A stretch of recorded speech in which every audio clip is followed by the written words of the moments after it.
and welcome to today's webinar event, which is a continuation in the series of Global New York Export Assistance webinars. I'm Lennox Ruiz, Vice President for Global New York. Each webinar in the series will begin with a brief overview of Global New York's programs and services and features one or more of our foreign office representatives. Each program will finish with a Q&A period. On behalf of our Global New York team, I want to extend greetings and well wishes for your success during this World Trade Month 2021 and beyond, and to thank everyone for taking the time to be here with us today.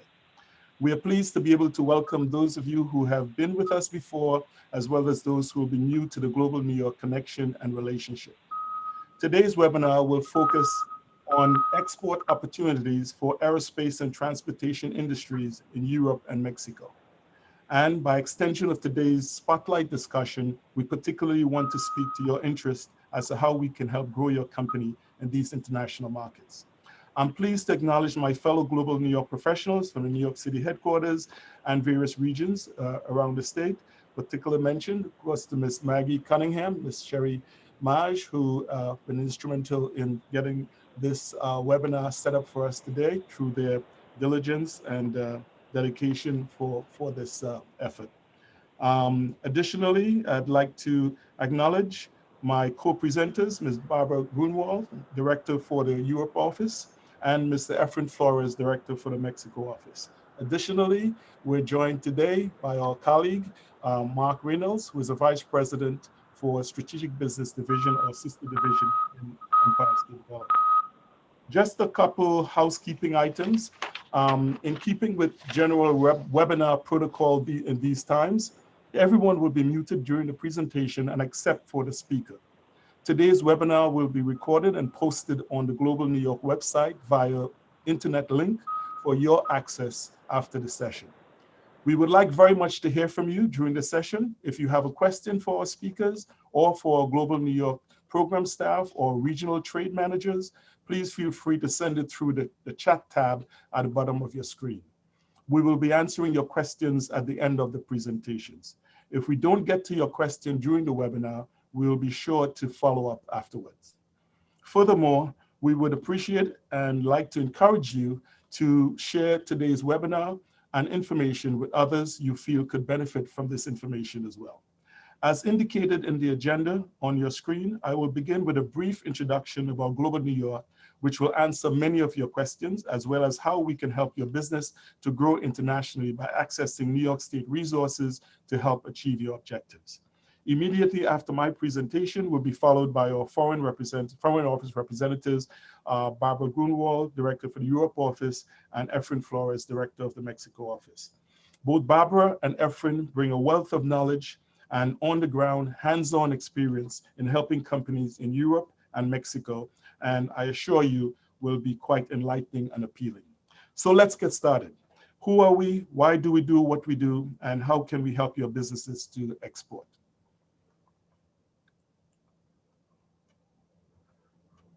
Global New York's mission is to assist in overall Empire State's Development's mission to foster competitiveness and to grow New York State's economy. We do this in twofold.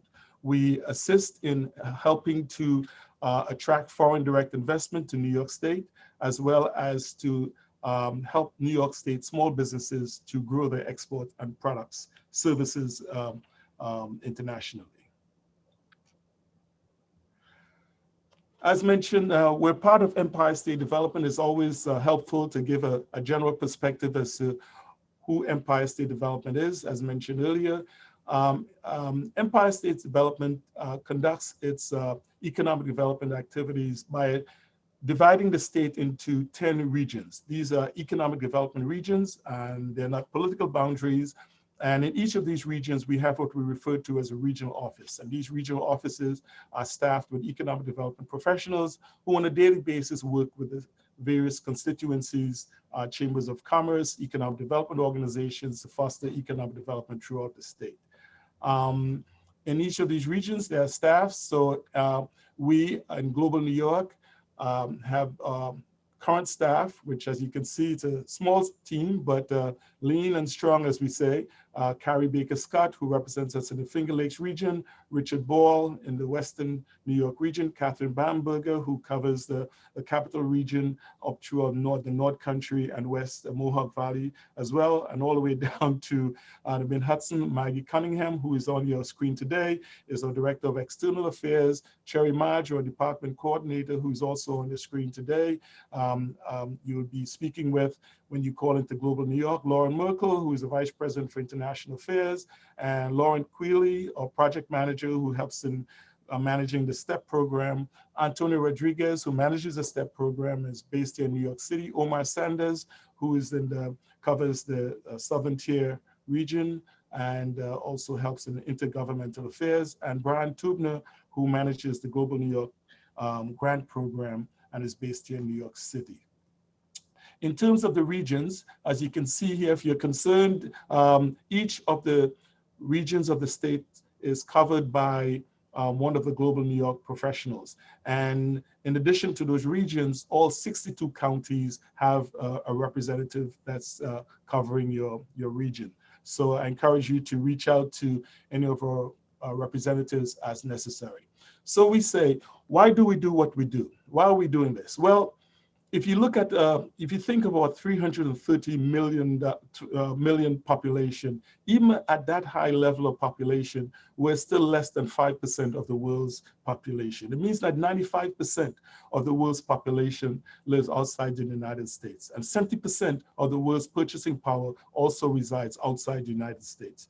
Trade represents over 60% of the world's almost $88 trillion economy. Exporting companies, we know, grow on average 22% faster than those who don't export. And this translates into greater earnings for their employees as compared to non-exporters. And even with those stats, only 1% of all US businesses conduct exports. So you can see this is of interest to us. And when you bring this to New York State, of the 38,000 New York State companies that are exporters, 94% are really small and medium-sized businesses. So small and medium-sized businesses are integral to our economy.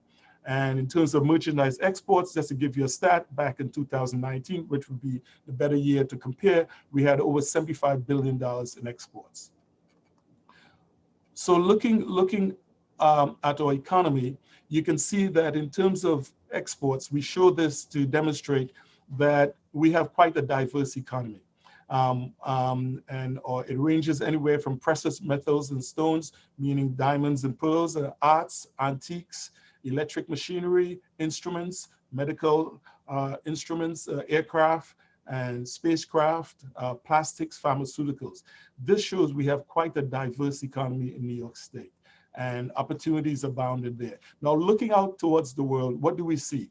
Well, in terms of our exports, here are our top 10 exports oriented countries to which we send our goods and services, and likewise those that are engaged in imports. You can see the correlation there, and using this information, it was instructive as to where we locate our offices around the world. And you can see on your screen here, currently we have locations in China, India, Israel, Europe, Canada, Mexico, South Africa, and with satellite operations currently in Argentina, Brazil, Chile, Colombia, and Peru. Today, of course, we're joined by our colleagues who operate the Europe office and Mexico office. So how can we help you? Under Global New York, there are three main services that we offer and programs, and I will touch on these briefly so that you get a general sense of how we can help your business to grow. The first is the Export Marketing Assistance Service, which is an opportunity for you to engage with those foreign offices that we described a minute ago. Companies are able to work directly with a network of foreign trade representatives to find sales agents and distributors abroad. Each company will benefit from a personalized program, and is provided with a report on the local market intelligence. So we try to build a relationship based upon your specific needs. And overarching all of this, it comes at the right price. The right price, currently there is no cost to you as a New York State business. To be eligible, we ask that you're a New York State company, you're in business at least 1 year and is viable, and that you have 500 employees or less, which makes you really a small or medium-sized business within the state, and at least 51% of your product content is derived from New York State. How do you apply? It's a simple fillable application that's available on the web, on the internet. And as you can, I assure you, when you get on that application, you will see it's a very basic information being asked of you.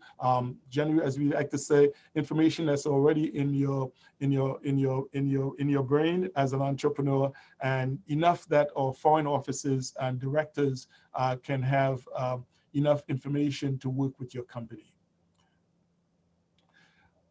The second program is the State Trade Expansion Program, which we commonly refer to as a STEP program. And this is a collaboration between the state of New York and the Federal Small Business Administration, ESD being the Empire State Development being the designated agency, and by extension, Global New York. The intent of this program is to increase the number of small businesses that export, as well as to increase the value of exports for small businesses and increase the number of small businesses that are currently exporting. This, as I mentioned, this is a collaboration between Empire State Development and the Federal Small Business Administration. We in New York have been quite fortunate so far that throughout the life of this program, we have been granted up to now 9 iterations of the program. Through the STEP program, a small business can apply for up to $13,000 in grants per program year to export or increase their exports globally. We have been afforded $700,000 of the Step 7 and Step 8 programs. And in 2020, last year, we achieved an additional award of $250,000. The grant is awarded in the form of a reimbursement and is based on 70% of the total eligible cost. As we say, we got to have skin in the game.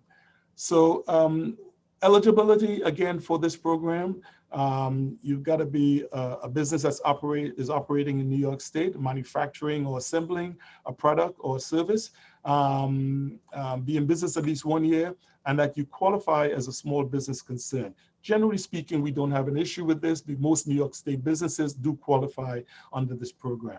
And of course, meeting the SBA size standards based upon their interest and focus on small businesses throughout the country. And we ask, of course, that you have a product or service to export and at least 51% US content, which is slightly different from the EMAS program described earlier, which asks for 51% New York State content. Again, a simple fillable PDF application available on the internet that can be used to get access to this program. Upcoming opportunities, or those that we have accomplished so far, I mentioned trade shows, trade missions as an example. Here under the STEP program and Global New York, we have undertaken several trade missions and trade shows over the years, and you can see listed here, ranging from trade missions to Mexico back in 2019, Israel again in 2019, we did Medicare China in 2019, Hanover Messe, which just was completed last month. We had over 13 companies, I believe, that participated in this. India virtual trade mission, which begins tomorrow. So you can see that there's a robust set of activities that is taking place, including a multi-sector trade mission to Mexico, working in collaboration with the Council of Great Lakes Governors, and that's taking place next month, as well as a multi-sector trade mission to Canada, which is scheduled for September. We're reconstituting this into more of a B2B meeting, but these are opportunities that are available to you. As an extension of services that we offer, we do collaborate with others providing services to companies, and since today's webinar is focused in the aerospace and defense industry. We want to bring to your attention an opportunity for companies to participate in this virtual platform, which is hosted by Kalman Worldwide.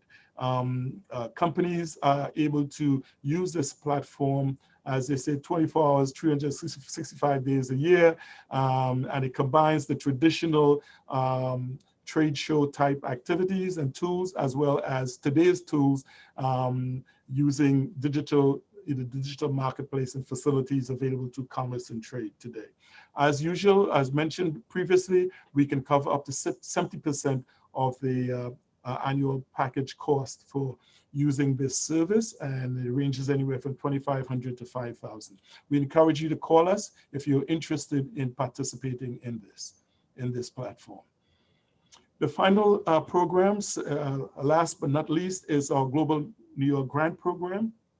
And under this program, which was launched back in 2016 by Governor Cuomo, the intent here was to help New York State small businesses to grow their exports and to create jobs within New York State. The program allows for-profit companies to access up to $25,000 with a limit of 2 per year per company, with a cash match of 50% and 51% product value being from New York State. 500 or fewer employees in New York State, again, adhering to the small business concerns and be in business at least 1 year. And for our not-for-profit colleagues who may be on the call today, we did not forget about you, and you are included as well under this program with grants that can range anywhere from $10,000 to $50,000 per year, 1 per year with a 40% cash match. So obviously you can undertake several opportunities here for your constituency. For the not-for-profit companies, you can use these funds for trade events, trade education, and for the for-profit companies, we have targeted these areas, including market customization, export education, product adaptation, market certification, and of course, trade shows and trade missions. So that pretty much covers a brief introduction to New York State's Global New York's programs and services available to assist your companies. As mentioned, we will be looking forward to hearing your questions. On hand, our experts, including our great colleague, Mark Reynolds from our Strategic Business Division. And without further ado, as promised, I will turn it over to Ms. Barbara Grunwald, a director for the European office, and she will now present to you the interests and opportunities for aerospace and transportation industries in Europe. Take it from here, Barbara. Thank you, Lennox. Brilliant. Well, Yes. Thank you so much for that introduction, Lennox. Good morning, New York. I'm Barbara. As Lennox already said, I'm the director of the European office. I'm located in London, and with me on this call today is Dylan Yeats, who is my colleague, our trade specialist, and together we cover the whole of Europe, helping New York State companies who are interested in exporting to Europe. So what we have prepared for you today is a bit of an introduction to the European market, where we will also cover the implications of Brexit and give a brief overview of opportunities for US exporters in Europe. Then we will have a deep dive into the two sectors that Lennox has already mentioned, the transportation sector as well as the aerospace and defense sector, and then look a little bit into evaluating the market entry strategies that are possible and feasible here in Europe. So let's dive right into the introduction into the European market. So we always start with a little bit of an introduction of the European Union, because it's the biggest trading bloc within Europe. So the EU was first established in 1958 in the aftermath of World War II. And the purpose of the EU was really at the time to promote economic interdependence, prosperity, and stability, a mission that really lasts to this day. The main characteristics of the EU are the promotion of bilateral trade, free movement of people and capital, a customs union, and the harmonized regulatory system. Originally, the EU was formed by 6 countries, and it now comprises of 27 member states. You will probably all have heard that the UK has recently left the EU at the end of last year. And also there are 5 countries in Europe who are currently engaged in accession negotiations because they want to join. So we always like this map of Europe because it gives a good overview of the 3 distinct blocks that we have here in Europe. The biggest one is actually the European Economic Area, which consists of all EU member states, as well as Norway, Liechtenstein, and Iceland. And then those 3 latter countries that I just mentioned, which are marked in green on the map, together with Switzerland, they form the European Free Trade Association. And then there's, of course, the EU that I have already mentioned. And an interesting tidbit that we always mention is that 19 of the 27 EU countries have adopted the euro as their national currency. So they form a monetary union. But it's important to note that there is no fiscal union in place. And the EU member states are free to implement their own judicial and legislative systems. Right, so we did a whole webinar on Brexit a month ago. You might have been part of that, so this is already old news to you, but we still wanted to say a few words on what happened with Brexit. What I wanted to say about the Brexit really is that after lengthy and sometimes tense negotiations, the UK and the EU finally came to an agreement at the end of December of last year. So that means on the 30th of December, they signed a trade and cooperation agreement that came into effect on 1st January 2021, and the UK officially left the EU. So the TCA, as we call it, in short, it covered a wide range of topics such as trade in goods and services, capital investments, mobility of labor among them.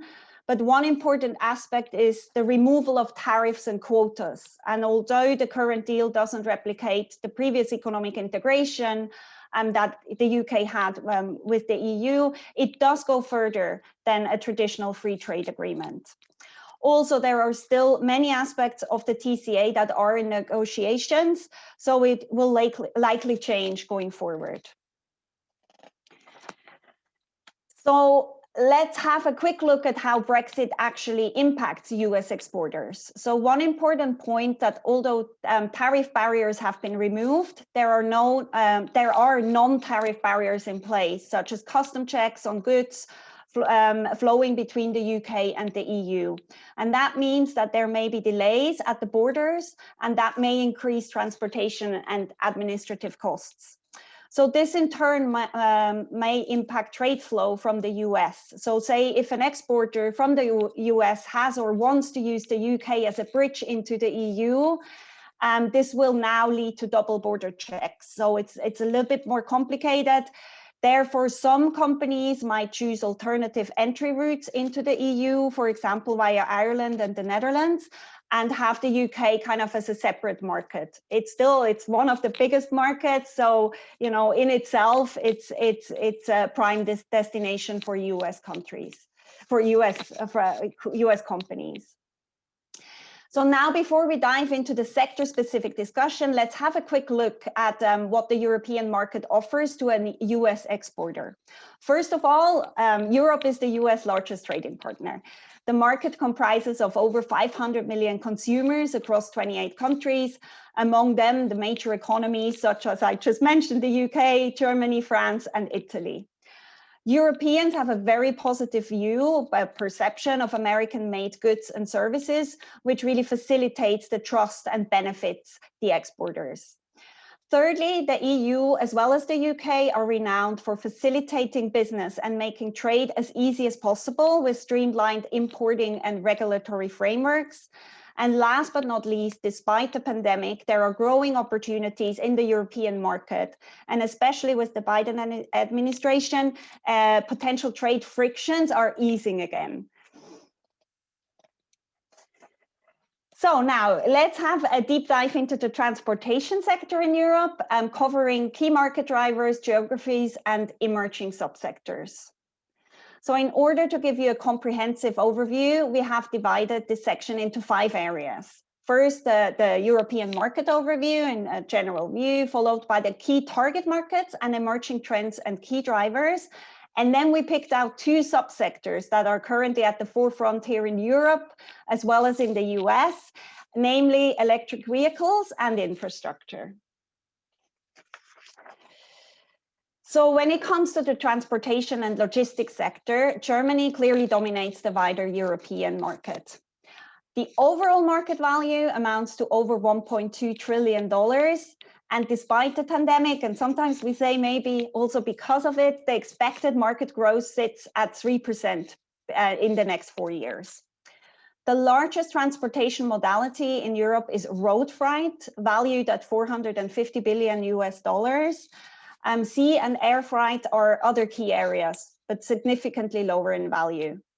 Overall, it can be said the European transportation and logistics market is the second largest globally, behind the US. As mentioned before, Germany clearly dominates the wider European market, and other countries that have a big transportation and logistics market are the UK, France, Italy, and Spain. The European transport and logistics market is being driven by a number of factors, and the following trends are beginning to emerge.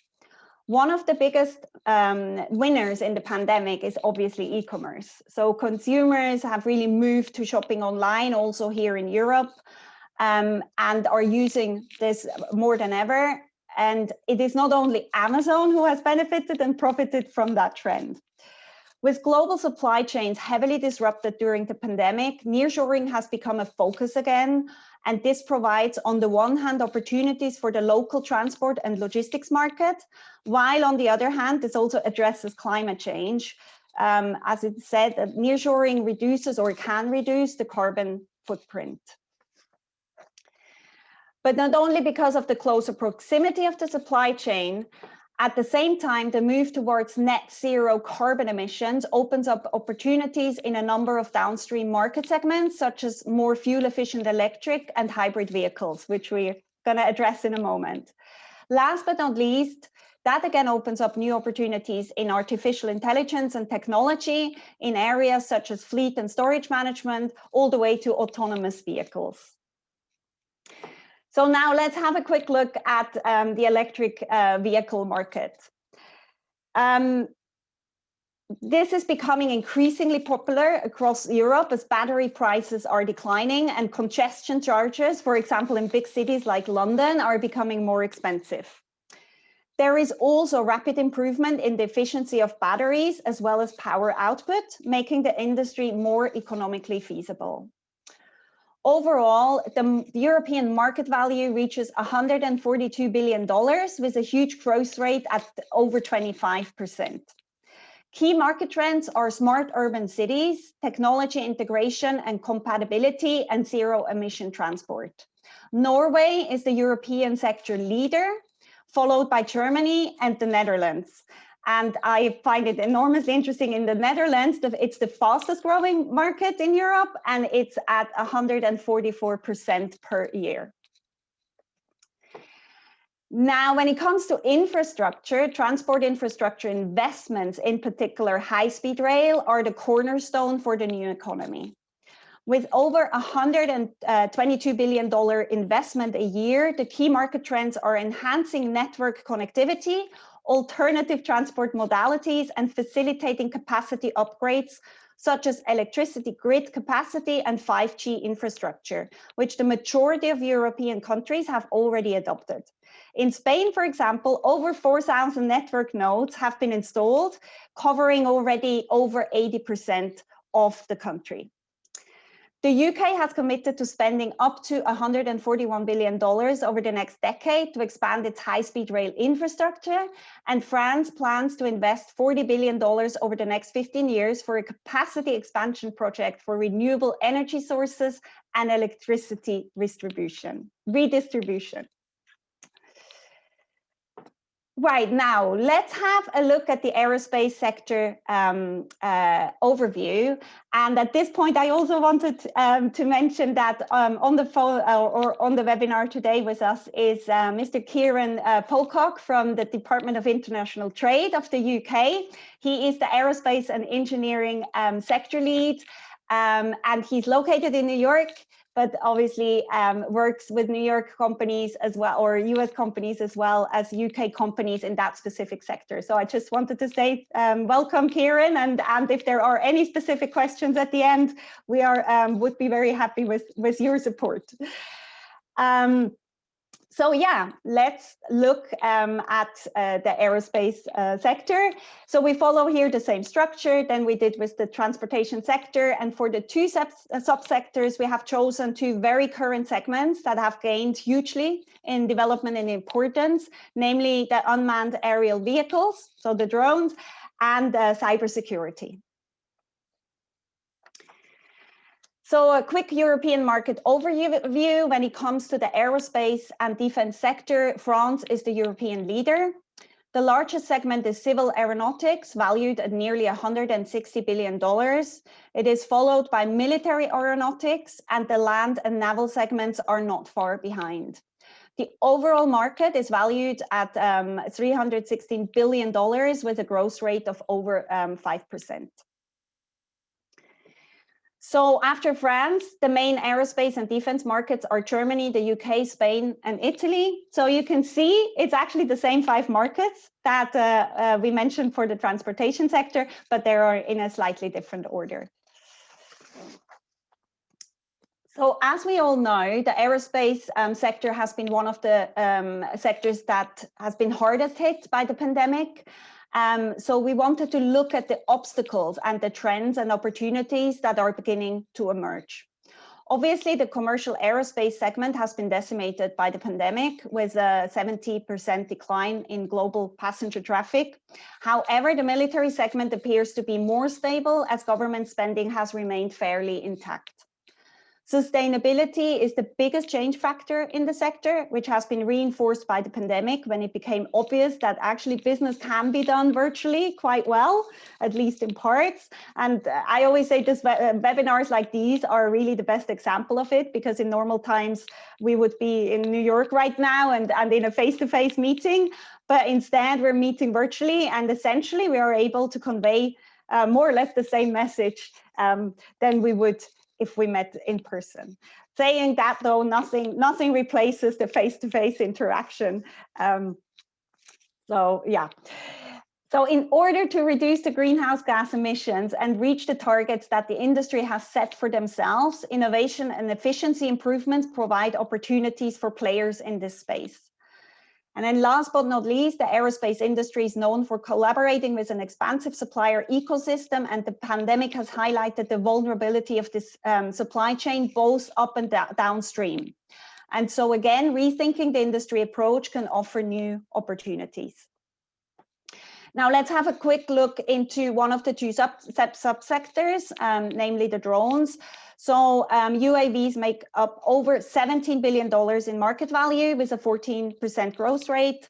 R&D is really the key factor here. And new trends that are emerging include improving the payload delivery capacity, and with that, extending the range a UAV can reach. Another trend is reducing the overall size of the core components and the drone itself. As a result, developing micro and nano drones.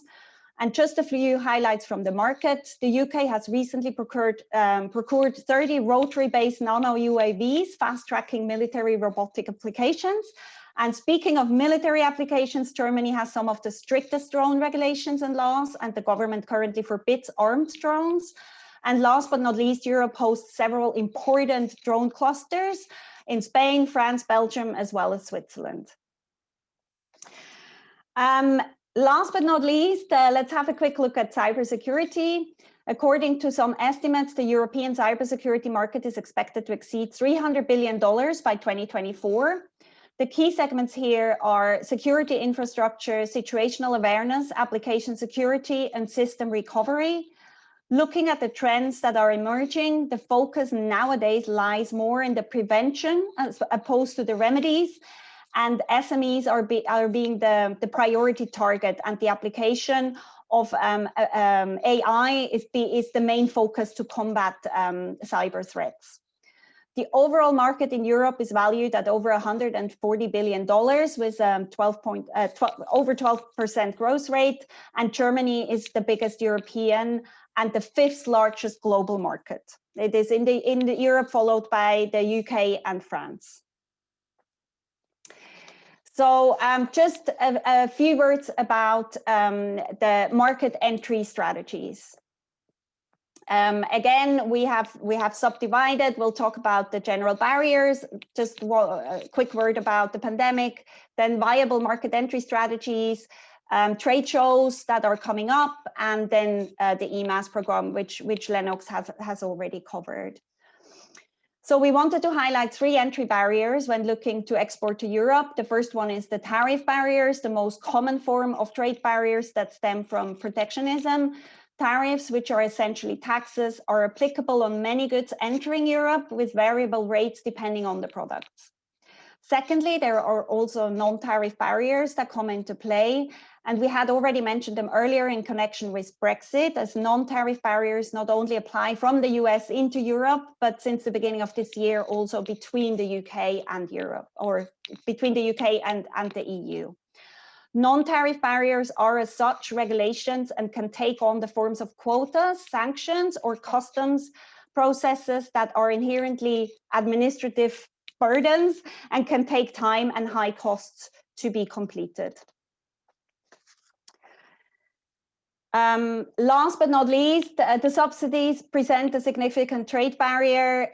We don't want to go into detail here, but for example, it was demonstrated in the Boeing Airbus dispute between the US and the EU, which has been put on hold at the beginning of Biden's presidency and is expected to be resolved when it expires in July.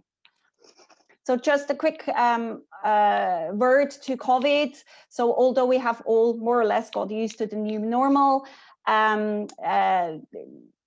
it's important to bring it up just to give you a quick view of the current situation. So obviously the pandemic has had unprecedented impact on business and consumers, and Europe has been severely affected by the pandemic as much as the US and New York State has as well. So each government addressed the challenges in a slightly different way, but overall the goal was obviously always to protect the people and the economy in the best way possible. What's important to note here that each country in Europe has a bit of a different schedule to reopening, but you have probably heard that I think it's by summer, the latest, that the EU is opening up to vaccinated Americans. This at the moment does not apply yet to the UK, nor is the US opening to Europeans, but I think that's always, that can change very quickly. So, so as more and more people are getting their vaccines, we believe that the strong and fruitful relationship between the US and Europe continues to strengthen, and even heavily affected sectors such as the aerospace will present unique opportunities, especially for innovation and reassessment. So here are 4 routes to market that we usually look at. I don't want to go into detail because I'm probably running out of time. But I think for us, the most important one, and that's the one we usually work with when we do the EMAS project, is the third one, the channel partners. So that usually shows the most success in engaging with between New York State companies and European sales agents or distributors. They can also be tier 1 or 2 suppliers. So it depends very much on the sector, and we always look at this in a lot of detail when we work with a New York State company. And then we always recommend to take part in trade shows, because it really helps to establish relationships and create brand awareness in the market, in your target market. So just a quick look at what's going to happen with the upcoming trade shows.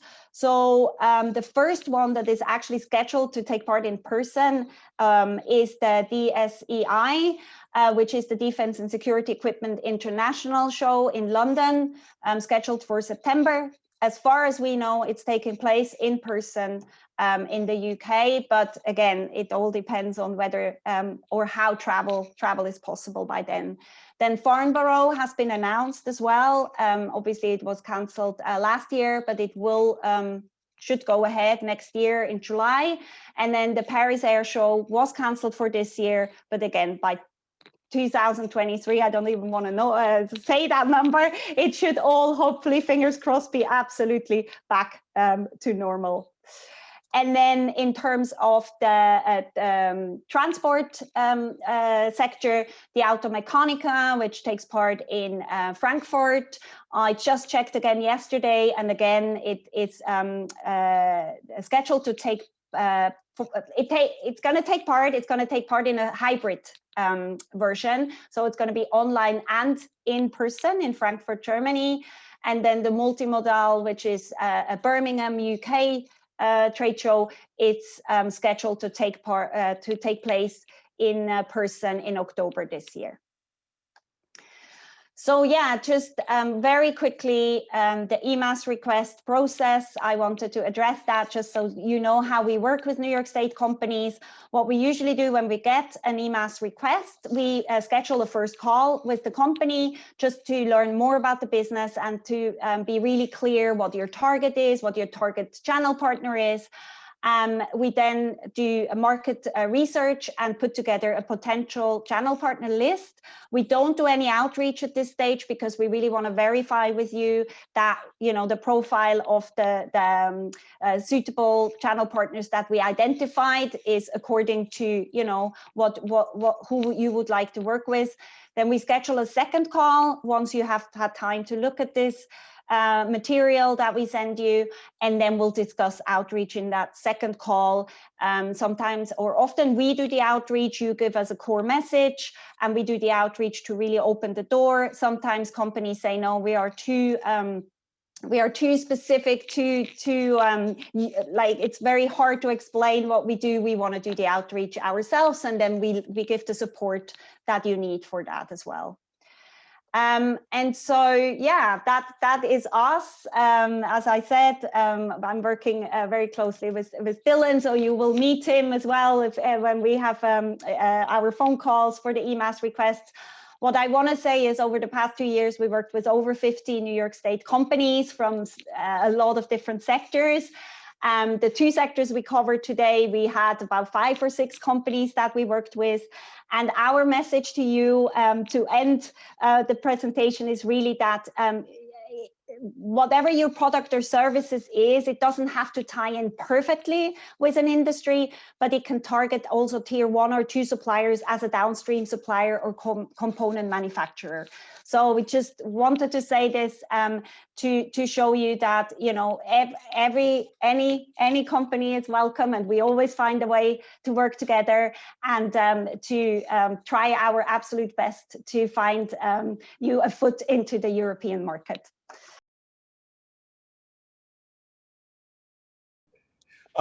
Barbara, thank you very much for a quite enlightening and enticing presentation.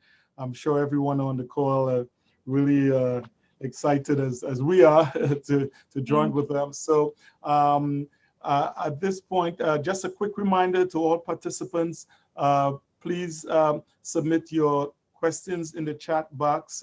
We're just going to respond to them following the conclusion of the presentations, but we want to hear from you, and we look forward to the engagement afterwards. So without further ado, I'd like to turn it over to our venerable colleague, Mr. Efren Flores, who is our director for the Mexico office.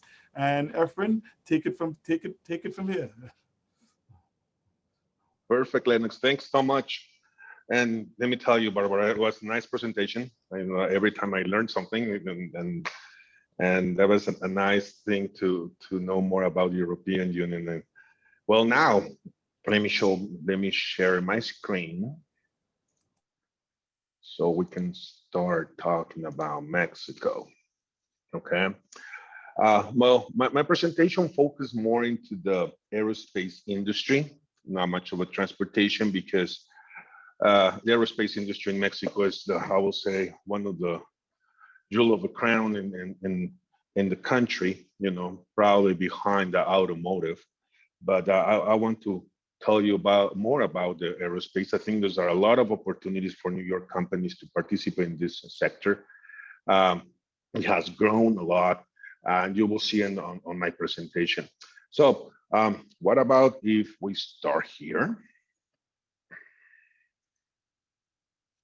So first of all, the aerospace industry, you know, it has been over the past 20 years, the aerospace industry in Mexico has consolidated in different regions, especially in Chihuahua, which is in the north part, and the Bajío area is in the central part of Mexico, especially in the state of Querétaro, which is, I will say, one of the hubs of aerospace industries in the country, Baja California, Sonora, and more than 300 companies have established in the country. We can mention Bombardier, Textron, Beechcraft, Airbus, Boeing, and all of those, you know, have started as a small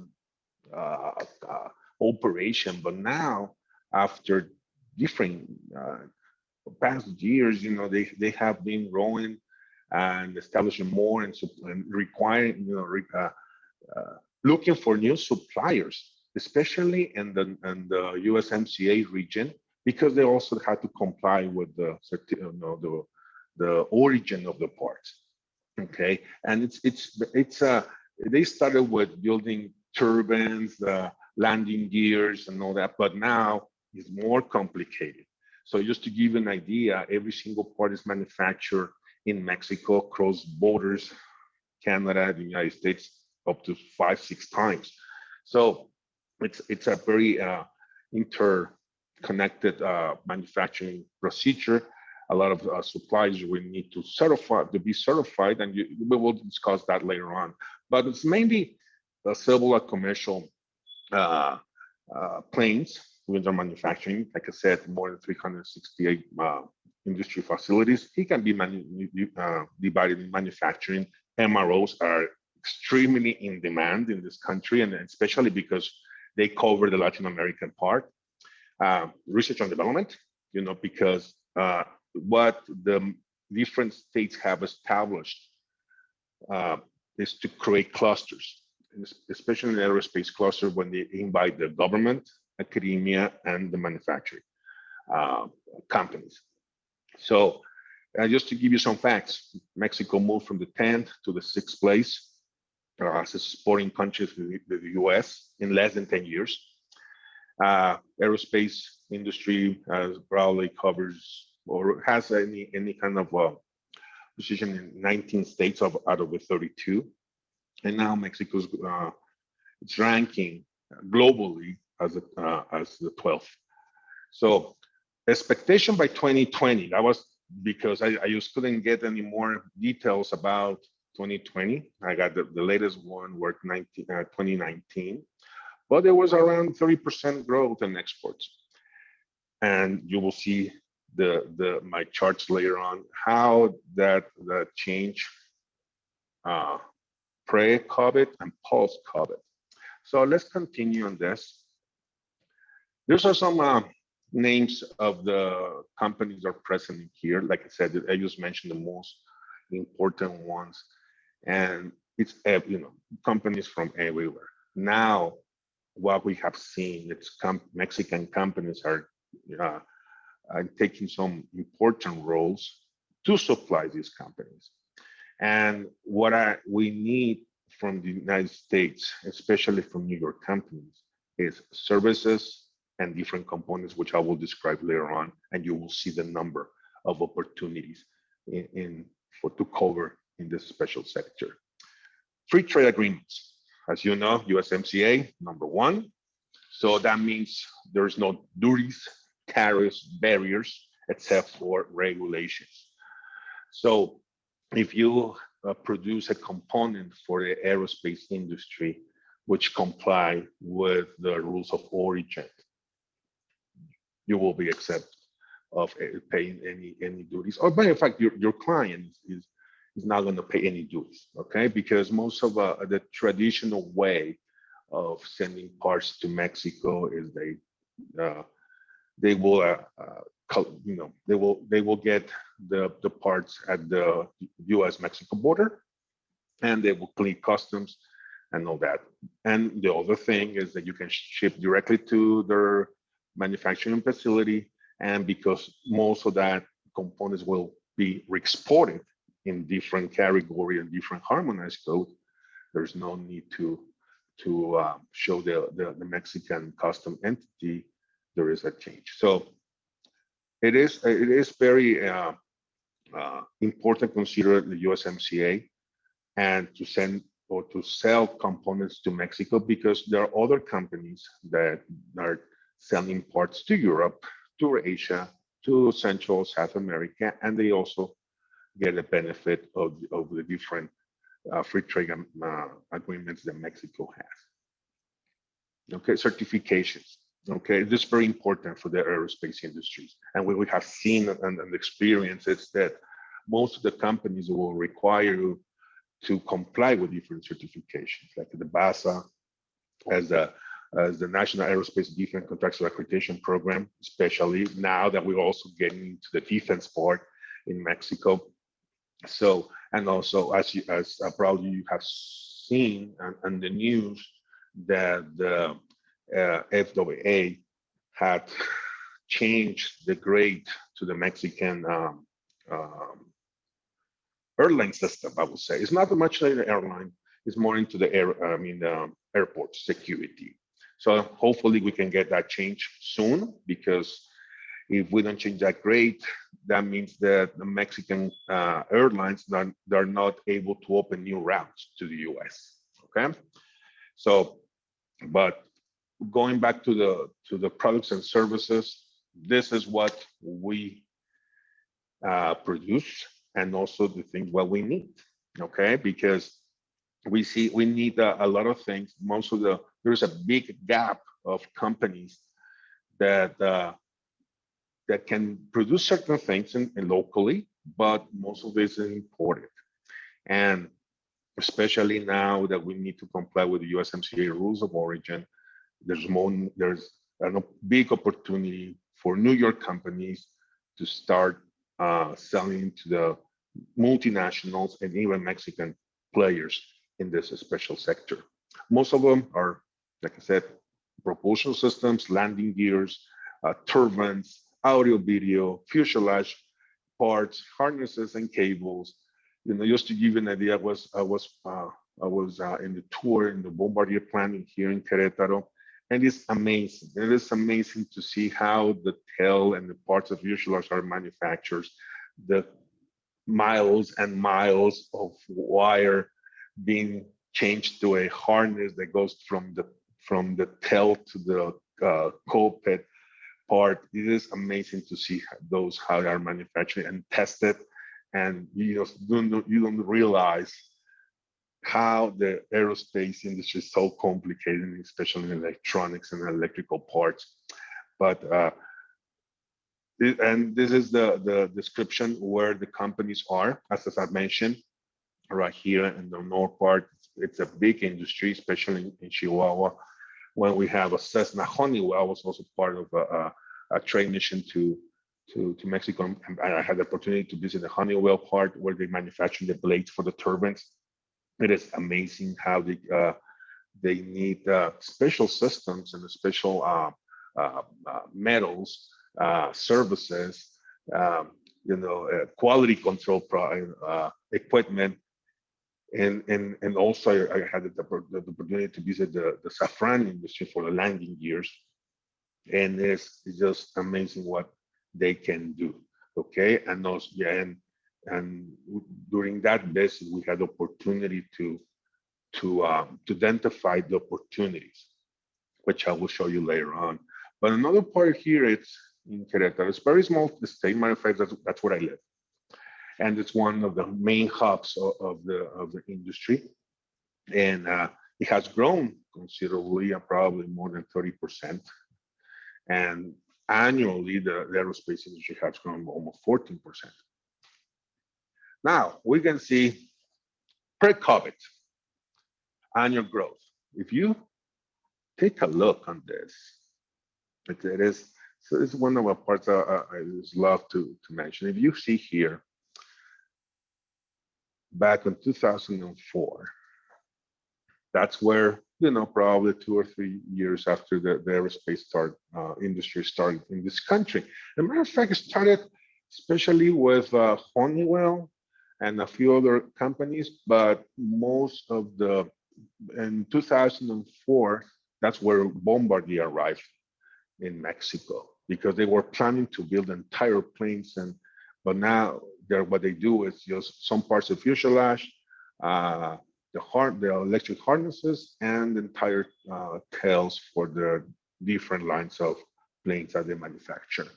But if you can see here, it was pretty small, and now back in 2019, it is a considerable growth.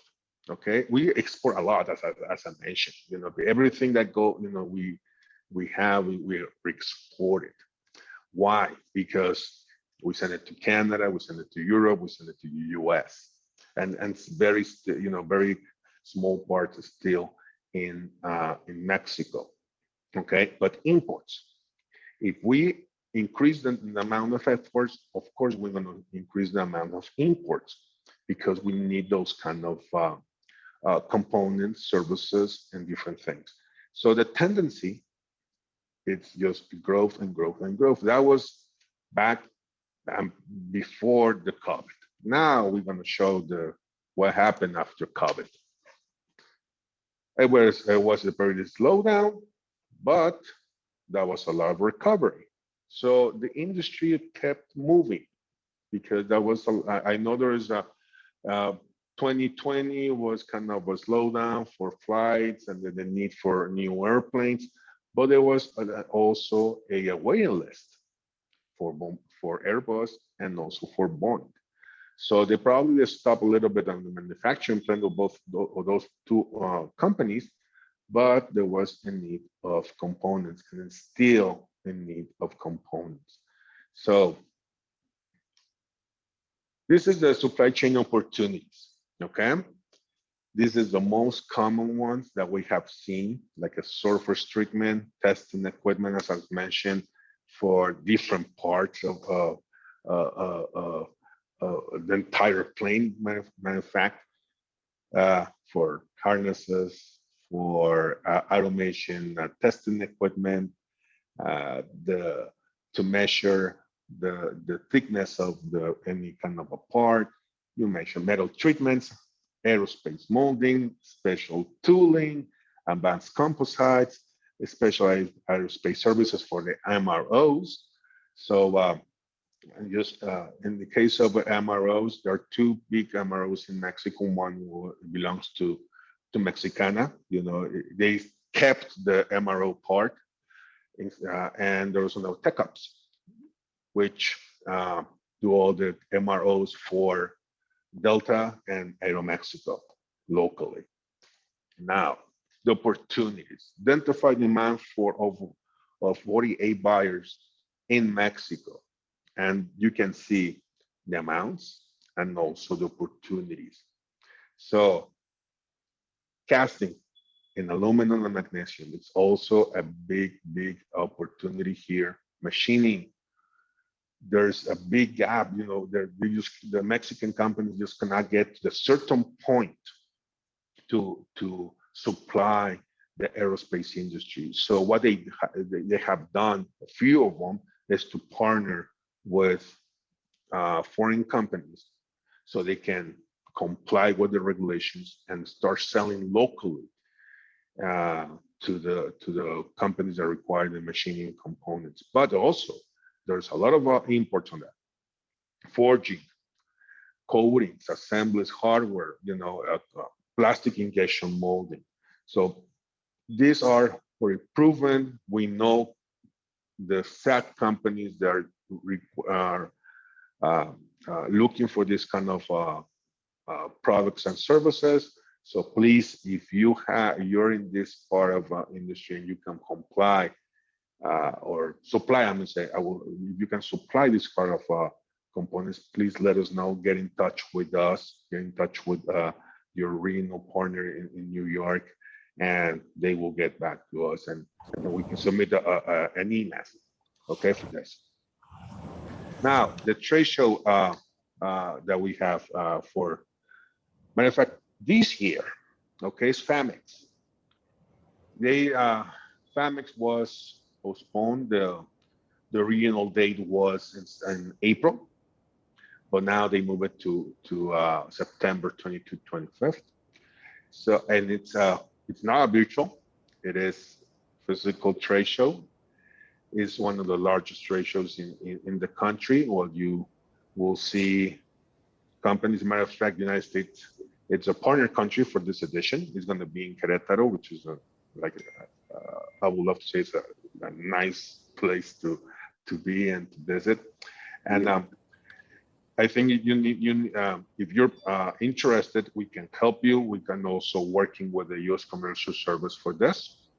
So I think it is a good opportunity for you to show your products or services.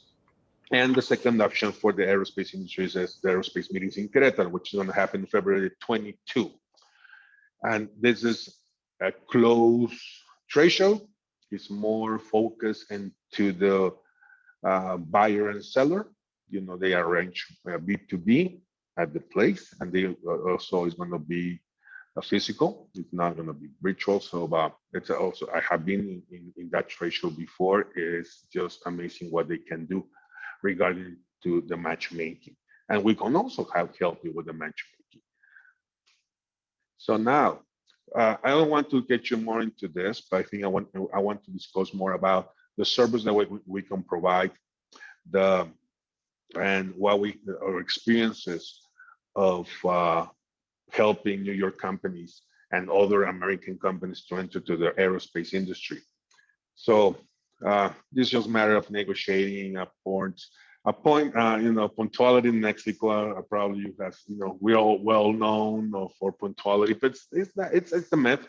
It is just in certain cities, especially in Mexico City, which is all crowded and it's really hard to be on time. But we try, especially and the language is Spanish, as you know, but you don't have to be afraid about the language. English is widely spoken in business, so more and more Mexicans are getting involved into the language, and new generations are taking important roles in companies.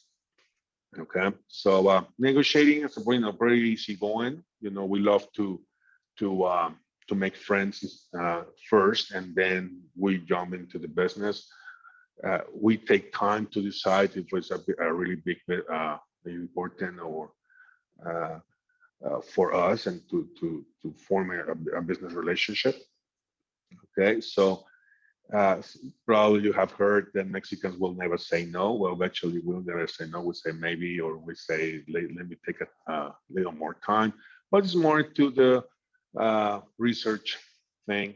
We want to make sure that we're taking a really good decision, because unfortunately Mexico has been hit by different economics up and downs, and we start, the old school is still having that mentality that we don't know what's going to happen in the future, but that has been changed now. Like I said, new generations are taking roles, and they take the risk, and they want to do the best for their companies and start building more relationship with American companies. Okay, so first of all, if you're into the aerospace industry, I suggest you to find a local partner. Okay, why? Because they know how to, first of all, to negotiate with Mexicans. There is a lot of follow-up involved. There is a lot of visits. Buyers or engineers involved in these sectors, they will probably ask you to be the next day to discuss about certain project. So that's why we suggest to have a local partner in Mexico. Or if you have a connection in the US part, of course, you will be dealing with the US headquarters of any of the multinational companies. But I think it is important to have a local presence as a distributor. I mean, I sort of more into the representative, and price is very important. It's Mexico's a price-driven country, but for this particular industry, there's a lot of exceptions, and especially if on the products and services that I mentioned before as opportunities. Okay, as same as Barbara mentioned, we can help you from A to Z. We take you hand by hand. We start first of all as simple as market research to give you some market entry strategy, but most of the core service that we provide is to identify the qualified representative distributors and end users. And what I mean pre-qualified is that we call those companies. We call the companies in Mexico. We talk. We explain what you do. We explain what you want to accomplish, and we do some due diligence. We check some essential parts about the Mexican companies to avoid any bad experiences that we have had it, to be honest with you, but very, very few. Just to give you an idea, after 20 years of doing this kind of business, I just had to do 2 collections. Okay. So, and we try to avoid that by pre-qualifying the companies. And if you want to travel to Mexico, which I strongly suggest, of course, probably FAMEX in September will be one of the opportunities. I'm more than happy to help you in arranging B2Bs and visit a few companies throughout Mexico and travel with you throughout Mexico. It is a big opportunity for you to be in the country. I strongly suggest. It's not a big 8-9 hour flight, from New York to Mexico City. I would say 4-hour flight, 4.5-hour flight. So we're almost in the same time zone, an hour difference. But you will be in shock, how easy it is to sell into the aerospace industry if you have everything regarding certifications on that, and they will start buying from you if you have those special components and services that they're looking for. Customs and we're very familiar with them. If you are in the USMCA, there's no issues to see in the future. We can help you with translations, interpretations, and it's ongoing assistance to facilitate your presence in Mexico. So this is my contact information. Please, I'm as close as an email or call. I strongly suggest to consider this important sector in Mexico. I can talk more about it. I know the time is very tight, but just to give you an experience that we had 2 years ago, we brought companies from the U.S. to cover the same as Lennox mentioned, the Great Lakes Governor's Mission, that aerospace trade mission, and it was a pretty nice success.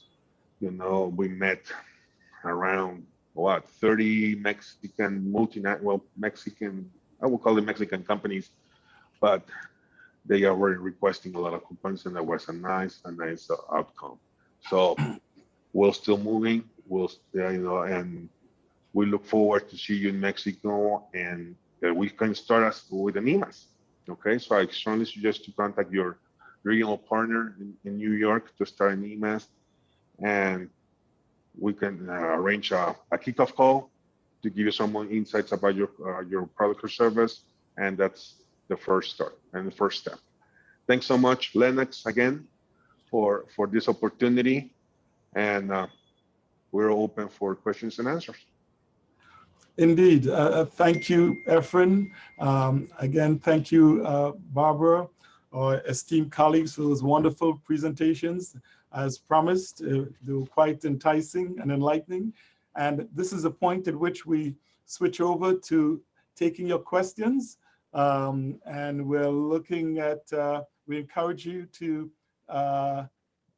capitalize and take full advantage of the chat box.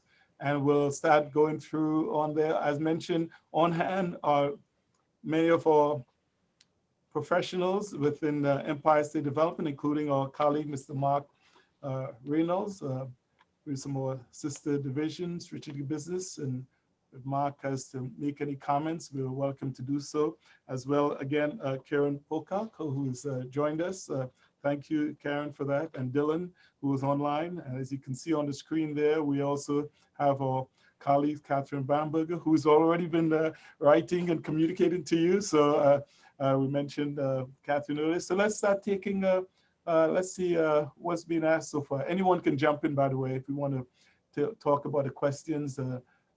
We thank you for your positive comments so far. Omati, thank you. We appreciate that, yes. As Catherine mentioned, the first step in the process is to engage with under the Export Marketing Assistance Service Program. We're on hand to speak with you, a phone call away. While we're suggesting to you not to be shy today, yes, you can always pick up the phone and find one of us willing to speak with you in any engagements that you may have. Let's see. I think we're pretty much covered as Catherine has been answering the questions along the way. We again want to remind you that we do know that companies that do engage in exporting are able to manage the fluctuations in the US economy much better than those who don't.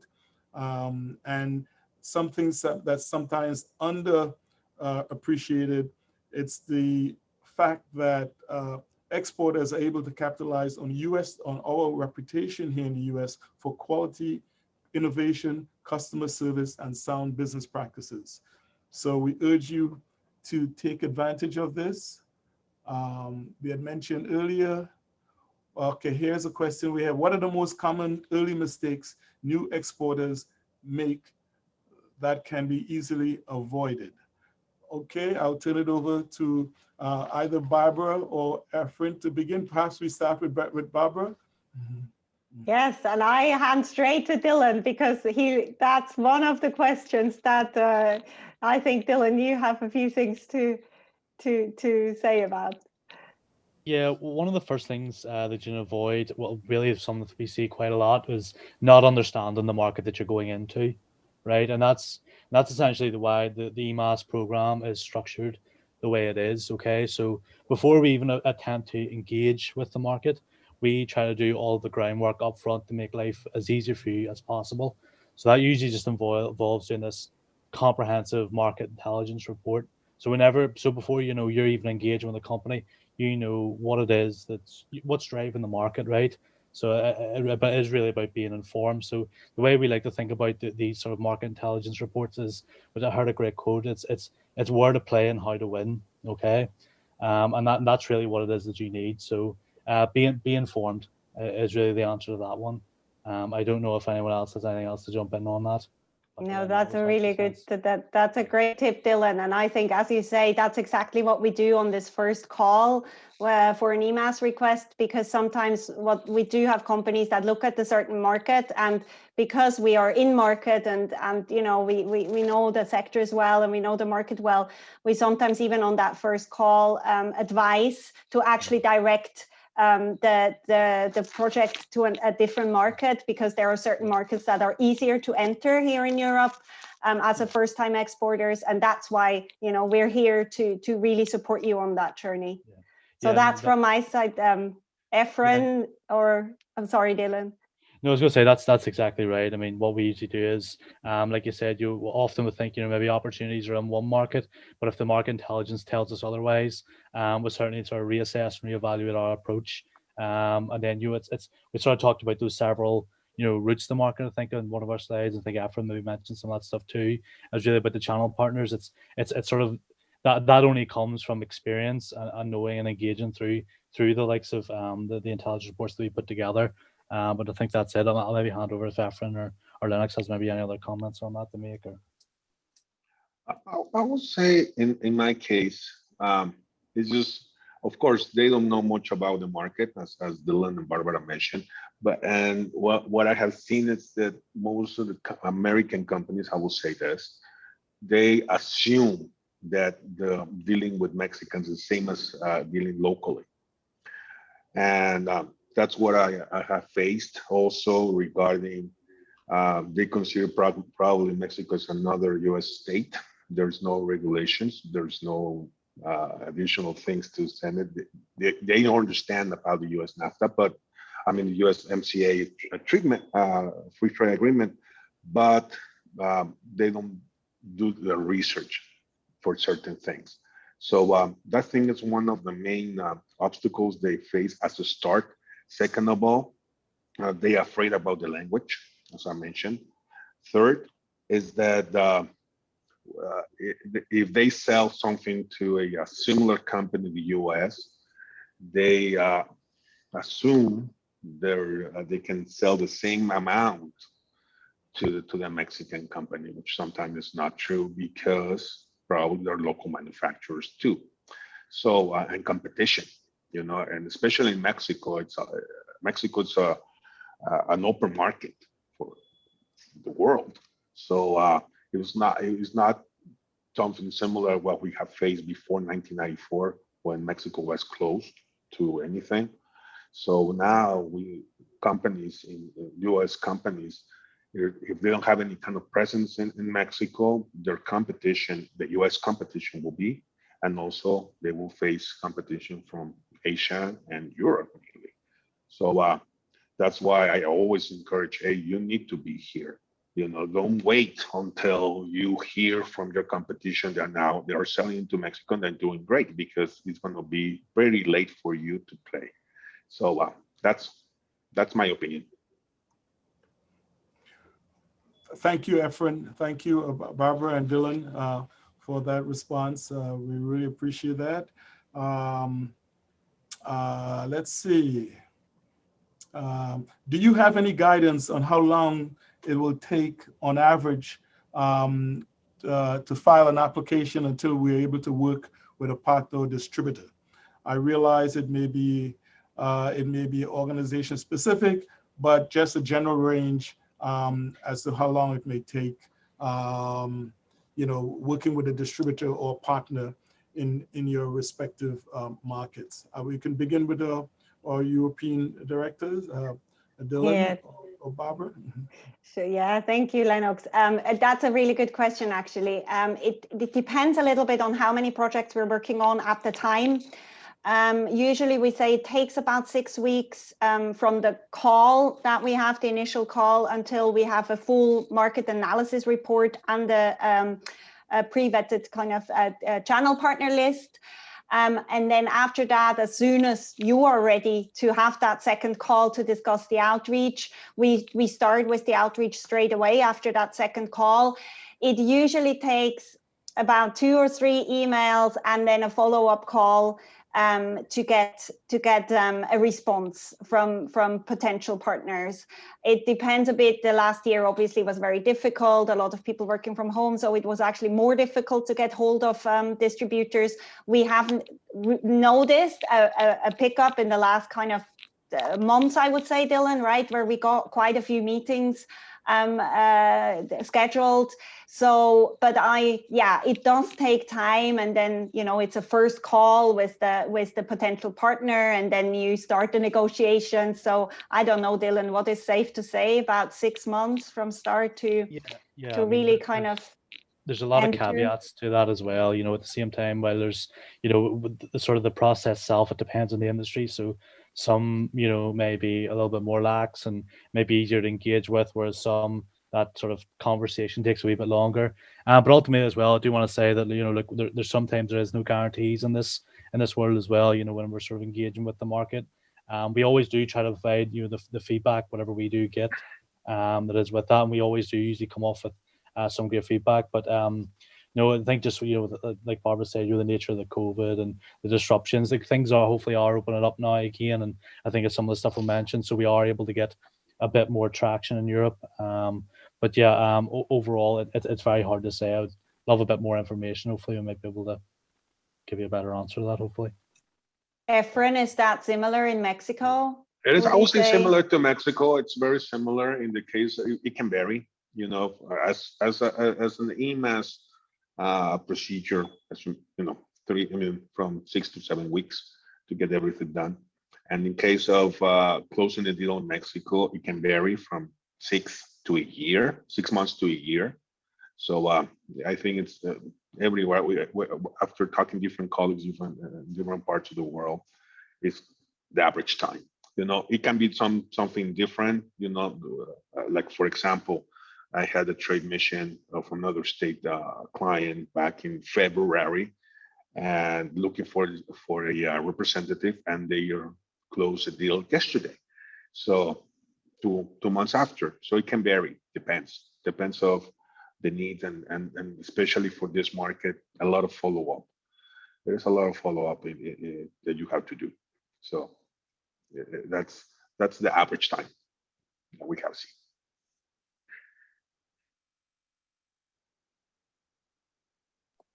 Lennox, you're on mute.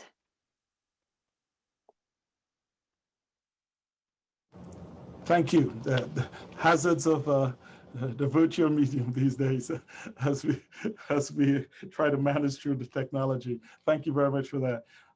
Thanks for the question, and thanks for the answers there, Dylan, Barbara, and Efren.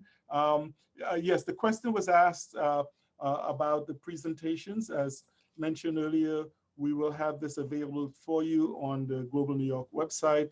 There'll be a simple link that will connect you to the presentation, so you have this easy access after this, after the event ends. Also, I think it was asked, suggested earlier about the actual availability of funds.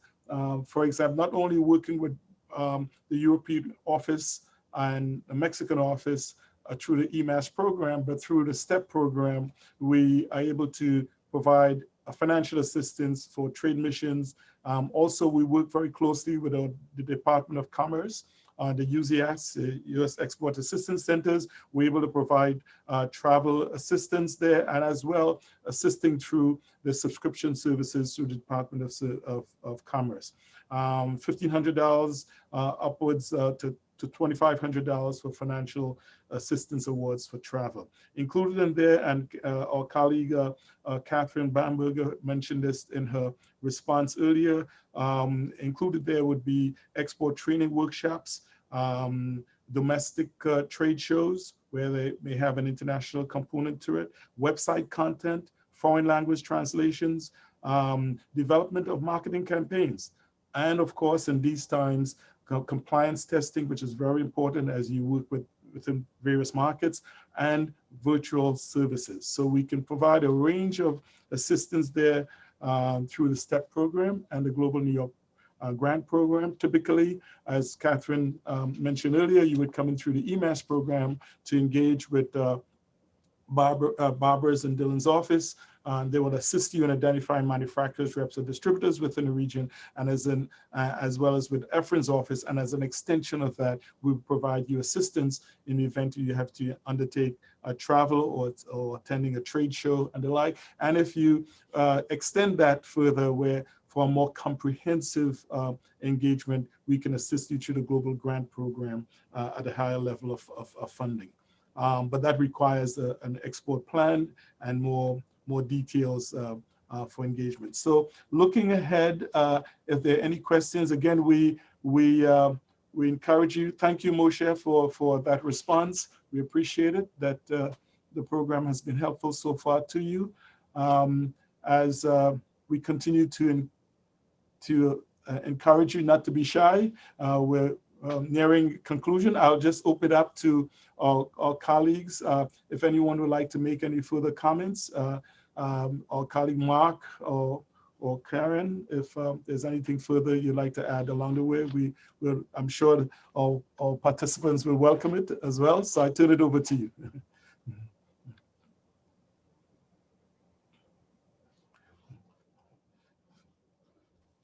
Okay, you're on mute. Well, hi, Lennox. I was on mute there. Yes. Sorry about that. Please Good go morning, ahead. everybody. This was very informative to me. My business concentration is usually in the opposite direction, trying to attract foreign companies to set up business in New York State. I think that with the legacy of aerospace businesses in New York, starting with Grumman back in after World War I or during World War I, we have a very strong supply chain of aerospace componentry all the way up to full airframe manufacturing in Owego, New York, instead of Binghamton. So I would say if anybody in the conference needs any information about other companies that exist in New York State that supply various parts and pieces or components or technologies or research or development, just feel free to get in touch with us, and we have a good database of that. Thanks. Thank you, Mark. That's very, very helpful indeed. Karen, I know you're on. Any comments on your end?